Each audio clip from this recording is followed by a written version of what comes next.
Zira wano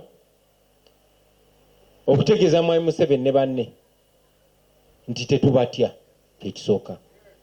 Ekyokubiri, bannayuganda baggulawo dda amaaso, temukyasobola babuzaabuza. Ekyokusatu, tugenda bawangula. Ekyokusatu nga kyekisingira ddala obukulu, tetuli baddu bammwe, tetugenda kubeera baddu bammwe, tetulibeera baddu bammwe. Yes, kimaze ebbanga ddene nga Deputy President waffe bw'akyogeddeko, nekyamukisa mulungi tibamaze ne beereka. Bangi be twawanga ekitiibwa, bangi be twakkiririzangamu, naye mwatusala basajja mmwe, mwatusala magenda n'amadda. Nekyamukisa mulungi nnyo nti akaseera ak'okubikka abantu akatambaala ku maaso kaggwaawo. Kyamukisa mulungi nnyo nti Katonda yasitula abo abaali batasuubirwa. Kyamukisa mulungi nnyo nti buli munnayuganda yenna yenna kati amaaso gaggulawo, tokyasobola mulimbalimba na ttaayi oba nagalubindi, tokyasobola. Ate kuno si kulumbagana bambadde galubindi oba mataayi, naye nga kyenjogedde era kyekyo. Twalabye Mwami Norbert Mao ng'agamba kuno okulonda kugenda kuba kwakasirise, era ng'agamba Fabogera agenda. We are hosting to address the nation on several issues. Dr. Kanabi, as you come forward, please. Different issues, but as you people can see, I am doing a role which is not mine. Kyanaku nnyo okulaba nti abantu abayogeranga ebyensa kati ate beekendezezza. Omuntu eyali nga ye president wa ekibiina ekyeyita Democratic Party kati agamba democracy talina kifo mu Uganda, era alina n'obuvumu obugamba nti ebiseera bya Uganda eby'omu maaso tebigenda kusalibwawo kulonda, n'olw'ensonga eyo tebigenda kusalibwawo bannayuganda. Oyo mumugambe tujja bikolwa.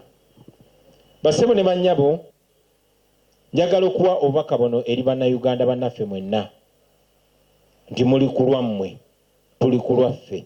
Ekyomukisa omulungi tuli bangi, ekyomukisa omulungi tusobola obikyusa byonna. Bassebo ne bannyabo, musobola okukyusa ensi yammwe, tusobola okukyusa ensi yaffe. Museveni okulaba ng'akola bino ebintu byonna, ng'akwata sente z'amalwaliro n'azigulamu bannabyabufuzi, n'azigulamu abaana b'omu ghetto, kitegeeza nti ayidde abulako majaani.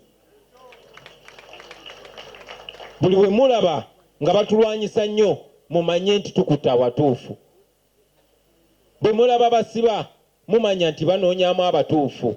Kireme bamala mu maanyi nti bakutte Waiswa Mufumbiro bamusibye, nti bakutte Kaija bamusibye, nti enkya banoonya Enyanzi, luli banoonye Nubia, ne lulala banoonye Rubongoya. Muli baddembo tusiba ffenna, naye makomera agamwe temusobola nasiba abantu 200,000, tuli 4,400,000. Tebasobola tumalira mu makomera. So nga tugenda mu kulonda kuno, bassebo ne bannyabo, njagala mubeere ready, musibe engatto zinywere. Nze njagala obategeeza nti ffe tusimbudde. Everybody represented. Let me invite our organizing secretary, Dr. Kanabi Moses, to give some updates. But as he comes, bannayuganda mwenna musobola kino kikola. Buno buyinza bwammwe, guno mukisa gwammwe, buli kye mugenda okukola okutandika ne ku Lwokubiri kigenda kubeera mu mateeka. Saagala mutiisibwe. Eno embeera temulinda Kyagulanyi yekka gye bateekerawo, nammwe musobola okutandikira yonna gye mutandikidde.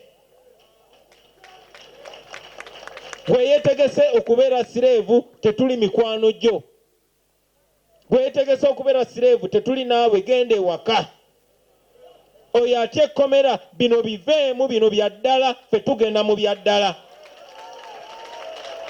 Nze ng'omuntu nkimanyi, era twafunye information tibeetegese okukwata buli muntu yenna neetoolodde, ne bwe nnaaba nnyina kulinnya booda njajjirinnya mazima ga Nalunkuuma. Temugenda kutiisatiisa, temugenda kutusayira ensinga. Mwenna bannayuganda, mbabuuliranga President gwe mwalondera, gwe mugenda okuddamu okulonda. Obuyinza mwabumpa nange mbubawadde, buli omu alina obuyinza.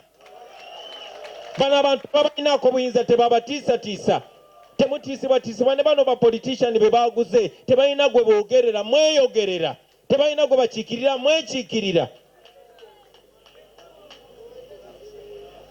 So temutya, sibasuubiza nti bigenda kuba birungi byerere, no.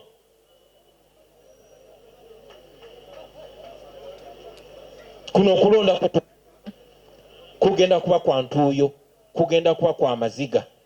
Kiri eri ggwe okusalawo amaziga oba entuuyo, kuba byonna bituŋŋununa newankubadde bijja kuwa ebintu bya njawulo. Mu kulonda kuno mugenda kubaamu obulumi, mugenda kubaamu okusibwa mu makomera, mugenda kubaamu tiyagasi, mujja kubaamu tukuba kibooko. Naye mbakakasa oluvannyuma lwa byonna tugenda kuwangula. Bannabyabufuzi n'azigulamu abaana b'omu ghetto, kitegeeza nti ayidde abulako majaani. Buli bwe mulaba nga batulwanyisa nnyo mumanye nti tukutte awatuufu. Bwe mulaba basiba mumanya nti banoonyaamu abatuufu. Kireme bamala mu maanyi nti bakutte Waiswa Mufumbiro bamusibye, nti bakutte Kaija bamusibye, nti enkya banoonya Enyanzi, luli banoonye Nubia ne lulala banoonye Lubongoya. Muli baddembo tusiba ffenna naye makomera agamwe temusobola nasiba abantu 2,000, tuli 4,49,000. Tebasobola tumalira mu makomera. So nga tugenda mu kulonda kuno bassebo ne bannyabo, njagala mubeere ready musibe engatto zinywere. Nze njagala obategeeza nti ffe tusimbudde. Nsinzira wano bategeeza nti tugenda kunominatinga ku Lwakubiri nga 23, era oluvaayo nga Museveni bw'alina Raale Kololo naffe tulina Raale Katwe. Bwe tuva e Katwe tugenda Nateete.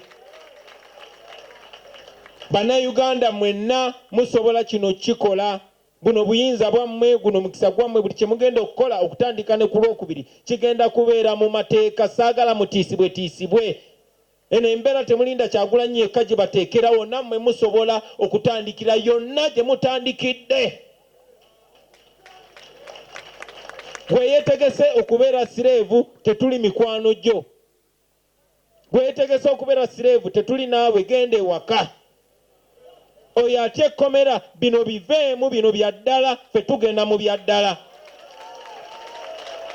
Nze ng'omuntu nkimanyi era twafunye information tibeetegese okukwata buli muntu yenna neetoolodde ne bwe nnaaba nnyina kulinnya booda njaggirinnya mazima ga Nalunkuuma. Temugenda kutiisatiisa, temugenda kutusayira ensinga. Mwenna bannayuganda mbabuulira nga pulezidenti gwe mwalondera gwe mugenda okuddamu okulonda. Obuyinza mwabumpa nange mbubawadde, buli omu alina obuyinza. Bano abantu babalinaako obuyinza tebabatiisatiisa, temutiisibwatiisibwa ne bano bapolitician be baaguze tebalina gwe boogerera mweyogerera, tebalina gwe bakiikirira mwekiikirira. So temutya, sibasuubiza nti bigenda kuba birungi byerere, no.